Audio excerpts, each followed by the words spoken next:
चलो था ऊपर, चले दिया, चलो था ऊपर सेकंड ना। अगली कड़ी में हमारे साथ सीधे महोदय जुड़ रहे हैं, इनसे हम आपका परिचय करवाते हैं। सबसे पहले आपसे आपका परिचय जानना चाहिए। विजय बहादुर सिंह, सीपीएम के जिला से।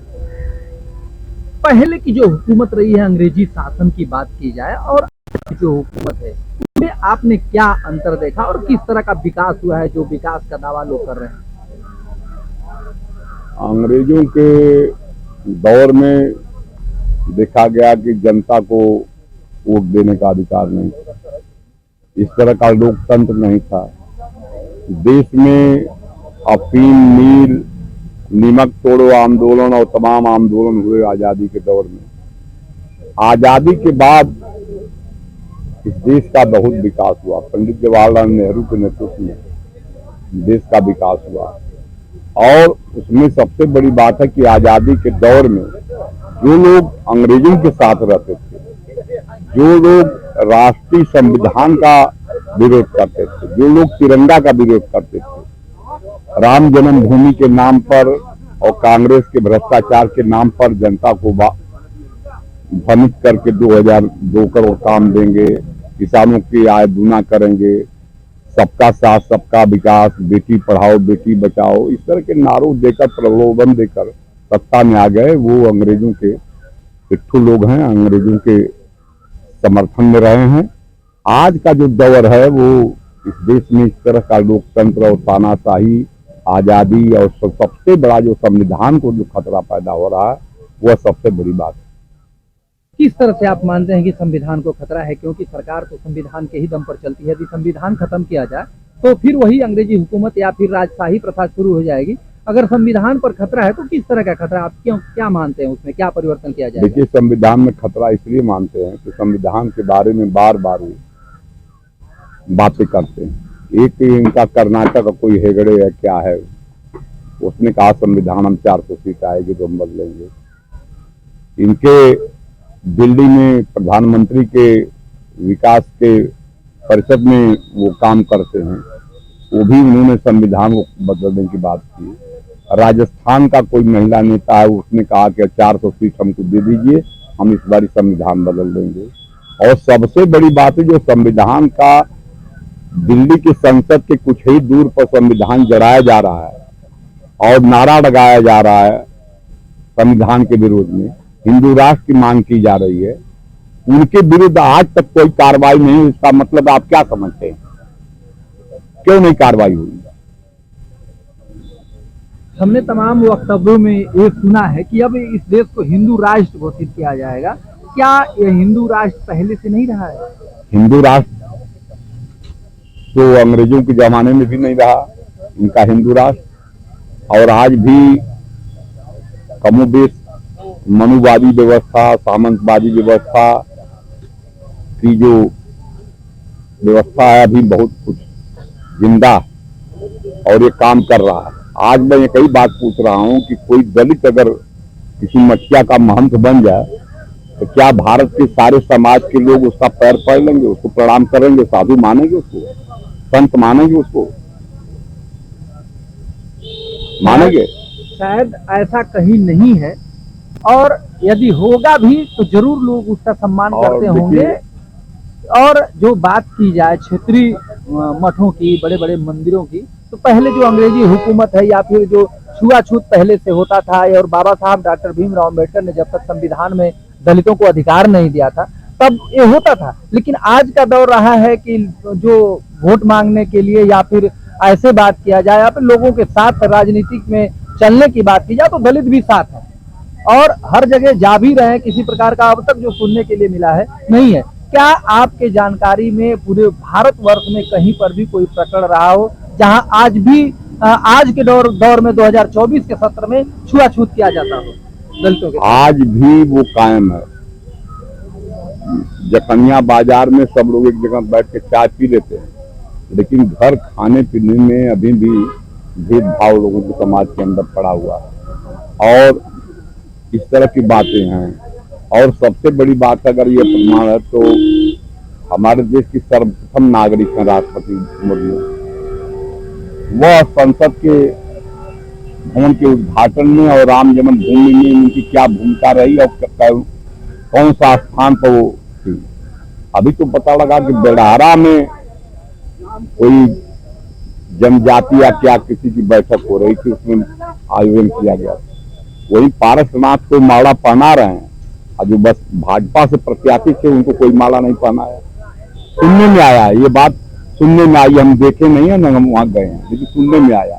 तो ये क्या भेदभाव उन्हें जाहिर करता है। और एक बात आपको कहना चाहता हूं कि भाजपा ने सबसे ज्यादा जो गरीब है समाज का, इन वनवासी को उन्होंने कहा कि हम जनजात का दर्जा देंगे, आज तक नहीं दिए, 10 वर्ष शासन हो गया। अति पिछड़ी जो 18 जातियां हैं उनको कहे कि अनुसूचित जात का दर्जा देंगे, वो नहीं दिए। और भाजपा ने भी संसद में पास करके उनको भेजा है, सपा ने भी भेजा है, तो आखिर में सब लोग भेज रहे हैं, आखिर में इनको क्यों नहीं अधिकार मिल रहा, जबकि आज के समाज में सबसे दबे कुचले लोग हैं। और सबसे बड़ी बात है कि कारखाना विकास तो बात छोड़ दीजिए, हमारे जनपद में 2 कारखाने हैं, दोनों 10 वर्ष में नहीं बने, चाहे चीनी मिल हो चाहे बड़ौदा की मिल हो, और अपनी फैक्ट्री का कोई विकास नहीं हुआ। और सबसे बड़ा जो है, इन गरीबों को तबाह करने की जो शराब भट्टियां लगाई जा रही गाँव में, ये बड़े पैमाने पर गरीबों को तबाह कर रहे हैं। इन सवालों पर सीपीएम आंदोलन करेगी चुनाव के बाद, इसमें कोई दो राय नहीं कि हम आंदोलन न करें, क्योंकि आरक्षण के जो दलित अनुसूचित जात का दर्जा वनवासियों का और अति पिछड़ी जो समाज है उनके लिए अनुसूचित जात का दर्जा, और शराब के खिलाफ गरीब की भट्टियों से, गरीब से हटाया जाए शराब को, और पूरे देश में शराब की बिक्री बंद की जाए। वर्तमान में जो चुनाव की प्रक्रिया चल रही है, वर्तमान में जो सत्र रहा है, अन्य जगहों पर चुनाव हो भी चुका है और कल 25 तारीख को आजमगढ़ में होगा और 25 तारीख को माननीय प्रधानमंत्री जी गाजीपुर में भी आ रहे हैं। और जो 1 जून को होना है, आप 1 जून को जब जाएंगे मतदान करने के लिए, तो किन मुद्दों पर आप चुनाव करना चाहेंगे? देखिए, मुद्दा तो पहला हमारा संविधान की हर कीमत पर रक्षा करने के लिए इंडिया गठबंधन को वोट करना। दूसरा बात है लोकतंत्र को। तीसरी बात है कि जो लोकतांत्रिक जो संस्थाएं हैं उस पर पूरी तरह से तानाशाही कब्जा कर लिया गया है, उस पर किसी की बात नहीं सुनी जा रही। चुनाव आयोग को आपने देखा, कोर्ट ने कहा कि एक जज रहेगा, एक सत्ता का रहेगा, एक विपक्ष का रहेगा, चुना जाएगा। उस नियम को खत्म कर दिया गया संसद द्वारा, क्योंकि भाजपा की संसद में बहुमत है, उन्होंने खत्म कर दिया। 2 अपने रख लिए, एक विपक्षी का नेता रख लिए। किसका चुनाव आयोग? चुनाव आयोग हेलीकॉप्टर जिनकी जांच कर रहा है उनका नहीं जांच कर रहा। चुनाव आयोग जो प्रतिशत मत का वो 48-40 घंटे में दिखाना, उसको भी नहीं दिखा रहा। करोड़ों मत को ज्यादा संख्या दिखा रहा है। इस हालत में चुनाव आयोग से लेके सारे अधिकारी कर्मचारी सब सत्ता के पक्ष में खड़े हैं, जनता हमारे पक्ष में खड़ी है, लोग खड़े हैं, जिससे हमें उम्मीद है कि इस देश में न्याय मिलेगा और इंडिया गठबंधन की जीत होगी। गाजीपुर की जो व्यवस्था रही है, लोग एक तरफ से देख रहे हैं कट्टा बनाम कलम, और एक तरफ कह रहे हैं कि एक अध्यापक है जो बच्चों के भविष्य को सुधारने का काम करते हैं, वही माफिया परिवार है जिन्हें मुख्तार अंसारी को लोग कह रहे हैं कि वो माफिया परिवार से हैं और माफिया रहे भी हैं, उन पर आपराधिक मामले भी वर्तमान में दर्ज है।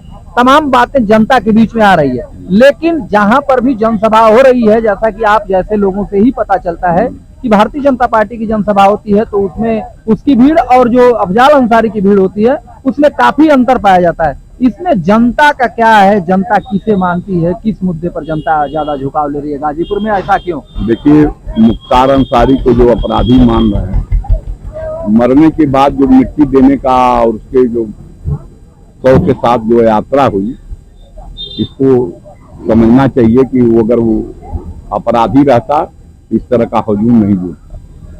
वो गरीबों का पक्षधर था, गरीबों के लिए लड़ता था, गरीबों के लिए न्याय करता था। मैं कह रहा हूँ कि पूछ रहा हूँ कि कम्युनिस्ट पार्टी के 4 लोग मारे गए, वो कौन लोग मारे?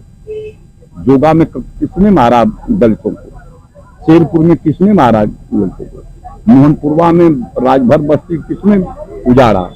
ये सब मामला वहाँ सामंती ताकते हैं जिनके खिलाफ ये लड़ते हैं, अफजाल परिवार अफजाल परिवार लड़ती है। इसलिए इसीलिए 4 बार वो कम्युनिस्ट पार्टी से विधायक रहे, इन्हीं लड़ाइयों के लड़ते। अब जब नेता बने कम्युनिस्ट पार्टी ने बनाया, और कम्युनिस्ट पार्टी के विचारों को लेकर वो दलित, पिछड़ा समाज, गरीब, गुर्गा सबकी लड़ाई लड़ते थे।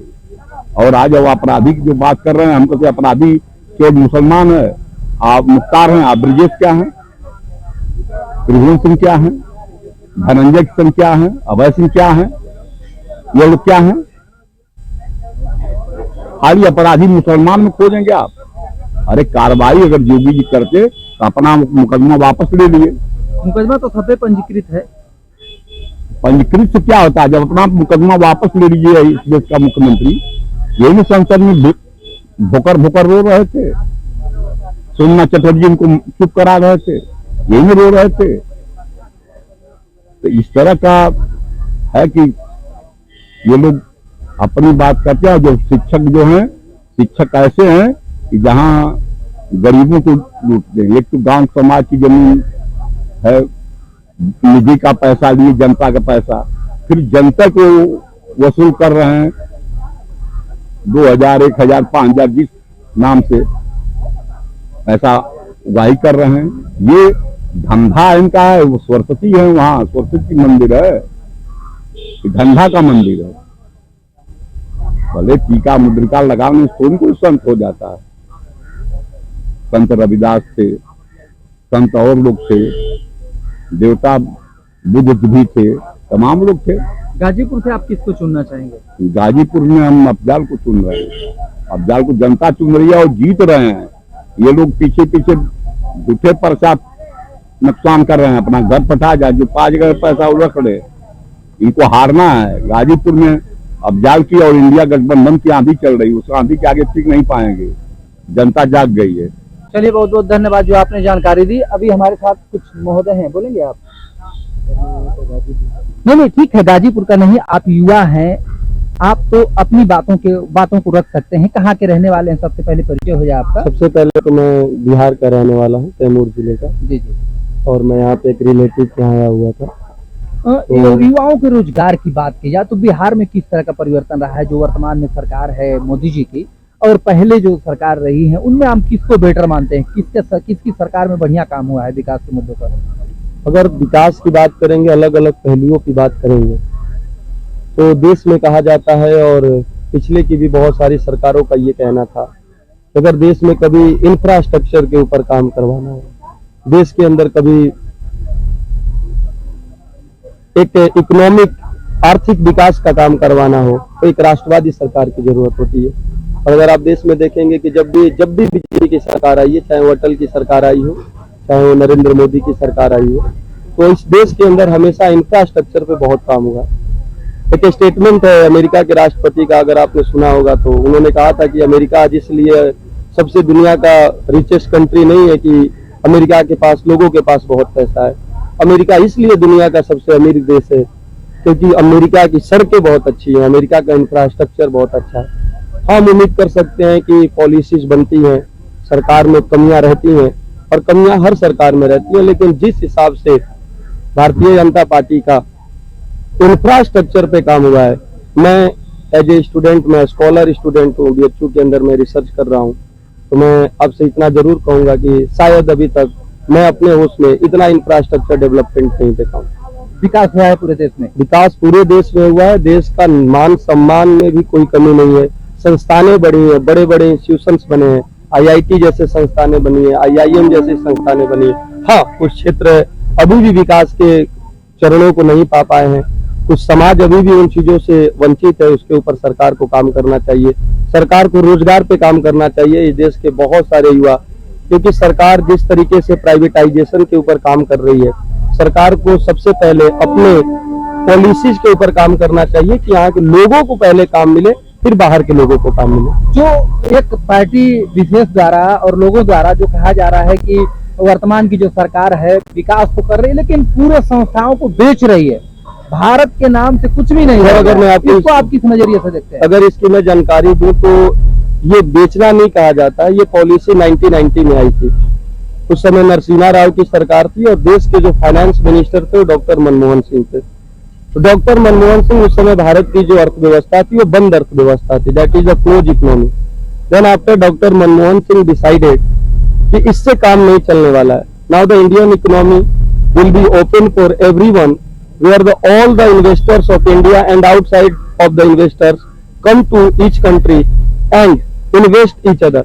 हर जगह पे इन्वेस्ट कर सकते हैं, और ये व्यवस्था कांग्रेस की लाई हुई व्यवस्था है, और उसके अंदर एलपीजी आया था। One is the liberalisation, privatisation and globalisation.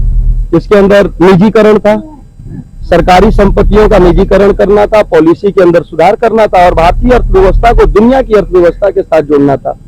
अगर सरकार, सर आपसे ही मैं बात करना चाहता हूँ, आप रेलवे की स्थिति देखिए, अगर आपके अंदर सच्चाई बताइए, जो ट्रैक के ऊपर गंदगी पड़ी रहती थी, प्लेटफॉर्म पे गंदगी पड़ी रहती थी, सरकार ने यहाँ पे काम किया है कि नहीं किया? रिजर्वेशन स्तर पे काम हुआ है, स्तर पे काम हुआ है। दूसरी चीज, ये पॉलिसी सर ऐसा नहीं है कि देश की संपत्तियां जीवन भर के लिए बेची जाती है, उसको जब हमारा कोई पैर खराब हो जाता है तो हम उसको दिखाने का काम करते हैं। जब सरकारी संस्था ने अपने ढंग से काम नहीं की, तो ये पॉलिसी कांग्रेस का ही लाया हुआ पॉलिसी था कि इसको प्राइवेटाइज करके कुछ समय के लिए इसकी स्थिति को सुधारा जाए, और ऐसा हुआ है। सरकार ने ऐसा देखा, जैसे कि एयरलाइंस का ही देखिए, सरकार का रेलवे का देखिए, रेलवे के अंदर जो आप देखते थे कि पहले के खाना में छिपकली आ जाती थी, सांप मिल जाते थे, आज IRCT को दिया गया तो उसके अंदर स्वच्छता के साथ साथ टाइमिंग का भी ध्यान दिया गया। ये ऐसा नहीं है कि जिंदगी भर के लिए रेलवे प्राइवेट कर दिया गया है तो हमेशा वो बेच दी गई है। कुछ समय के लिए हम ही क्या करते हैं कि जब हमारा काम खुद से नहीं चलता है तो हम उस संस्थाओं को कुछ समय के लिए उस आदमी के पास रखते हैं जहां से व्यवस्थाओं को सुधारा जा सकता है। तो अगर व्यवस्थाओं सुधारने को बेचना कहेंगे तो मैं नहीं मानता हूं।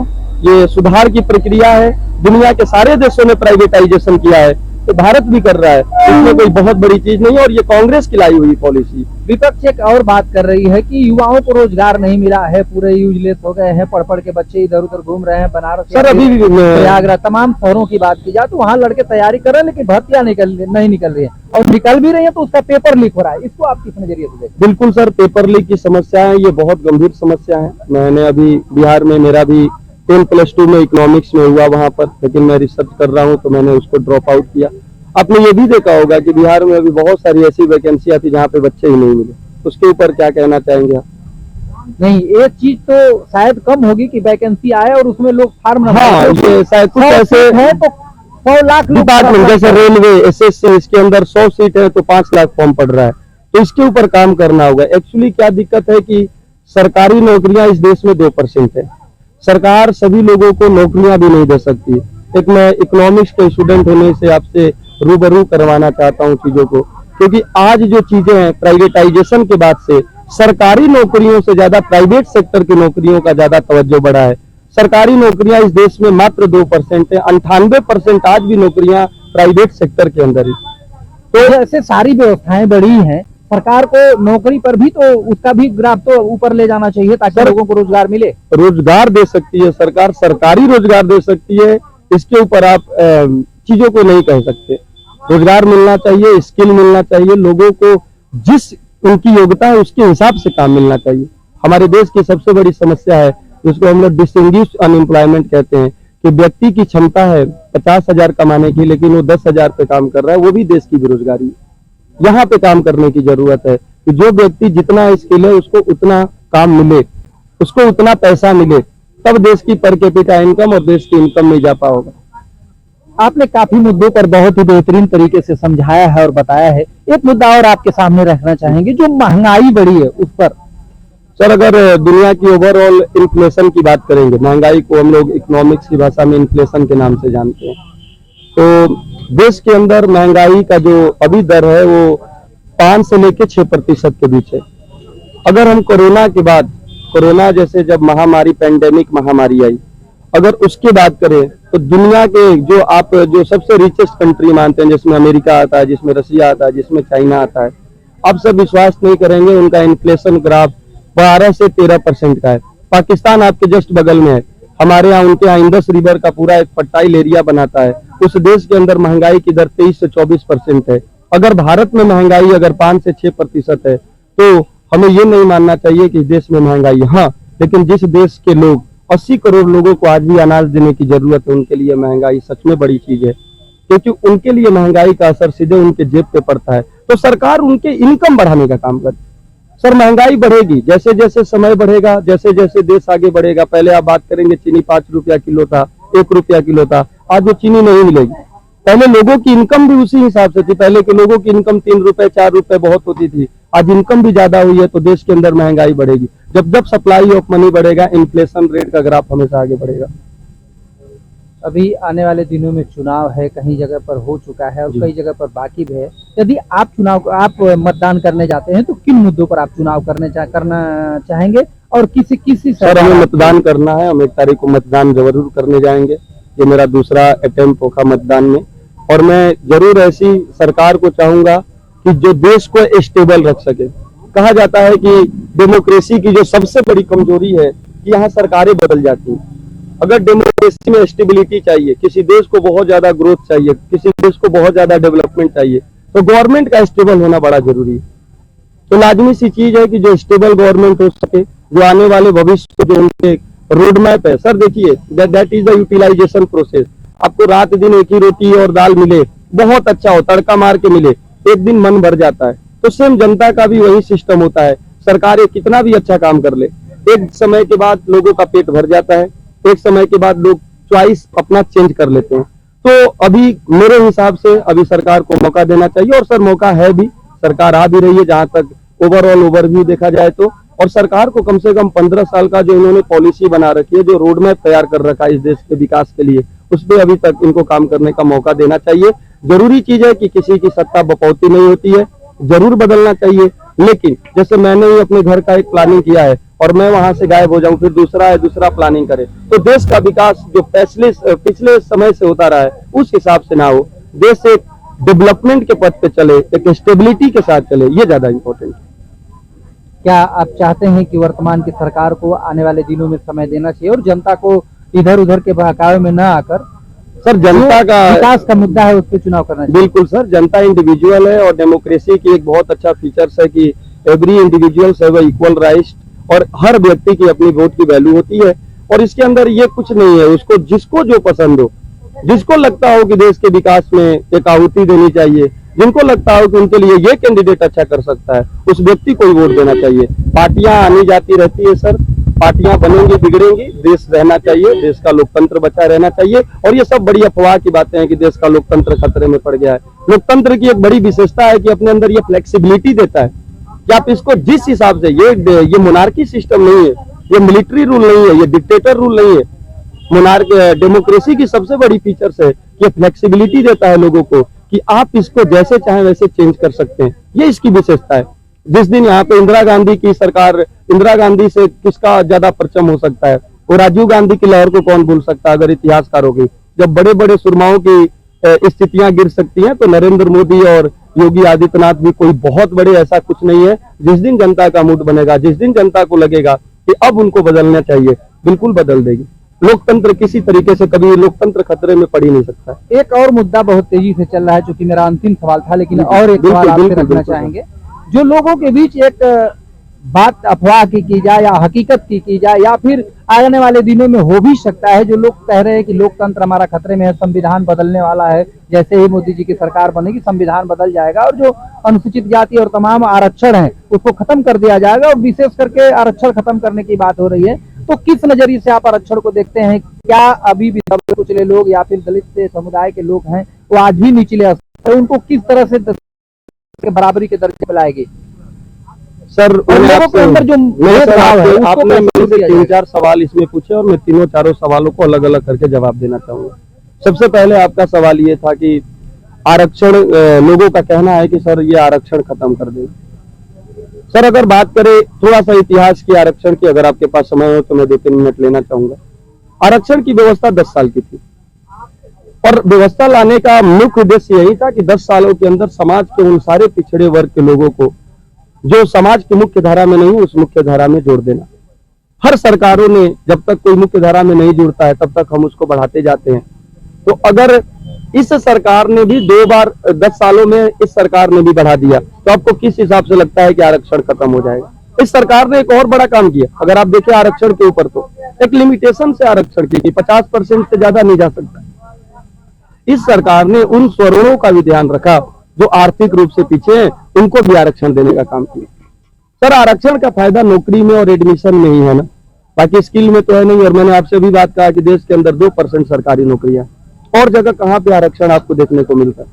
तो अगर 2% के लिए इतना बवाल है, सर ये जिंदगी में खत्म होगा कि नहीं होगा? और इसको अगर कोई खत्म ही करेगा तो उसी समाज का आदमी करेगा जिस दिन उसको ये लग जाएगा कि इस देश में आरक्षण की जरूरत नहीं है, सारे के सारे लोग बराबर हैं। ये सरकारें को खत्म करने का किसी में दम नहीं है।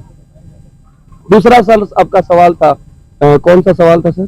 दूसरा सवाल ये था कि लोकतंत्र हमारे खतरे में है और जो समान लोगों को आपको समान कैसे लाना लग- चाहती है प्लेटफॉर्म पे सरकार, और लोगों की उम्मीद है कि आरक्षण खत्म करे तो ये एक समान लाए। इसको आप किस नजरिए से, किस तरह से सरकार दलित समुदाय का मुसहर बिरादरी में आज झोपड़ी पट्टी में रहते हैं, उनके बच्चों को पढ़ने और खाने के लिए नहीं है, वस्त्र भी नहीं बच्चों को मिल पाता है, उसको आप किस नजरिए से देखते हैं? फोन क्या बाबा?